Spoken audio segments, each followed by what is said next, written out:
Hello guys, आप लोग कैसे हैं? मैं उम्मीद करती हूँ आप लोग अच्छे होंगे, मैं भी अच्छी हूँ। तो गाइज फिर हम आप लोग के बीच में एक छोटा सा गीत लेके आ गई हूँ। आप लोग आशीर्वाद दुलार बनाए रखिएगा मेरे ऊपर। आप अगर मेरे चैनल पे नए होंगे तो आप मेरे चैनल को सब्सक्राइब करना मत भूलिए। गाइज, एक बेटी का मायके कब तक होता है? जब तक माँ रहती है। उसी पे हम एक गीत लेके आ रहे हैं और आप लोग सुने।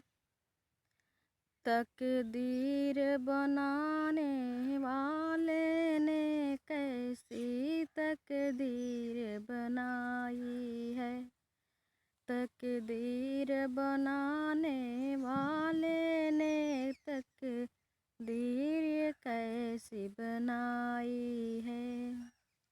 जब मायके में मैया होती है तो भाई भी गले लगाता है। जब मायके में माँ होती तो भाई भी गले लगाता है। जब मायके में मैया गुजर गई तब भाई भी ठुकराता है।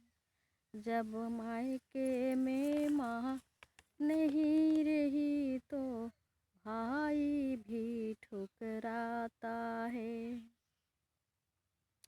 तकदीर बनाने वाले ने कैसी तकदीर बनाई है। जब गोद में ललना होता तब सास भी अपनाती है। जब सूनी गोद रही मेरी तो सास भी ठुकराती है। जब सूनी गोद रहे मेरी तो सास भी ठुकराती है। तकदीर बनाने वाले ने कैसी तकदीर बनाई है। जब हाथों में पैसा होता तब दुनिया पास बुलाती है। जब हाथों में पैसा होता तो दुनिया पास बुलाती है। जब हाथों में पैसा रहा नहीं तो दुनिया भी ठुकराती है। तकदीर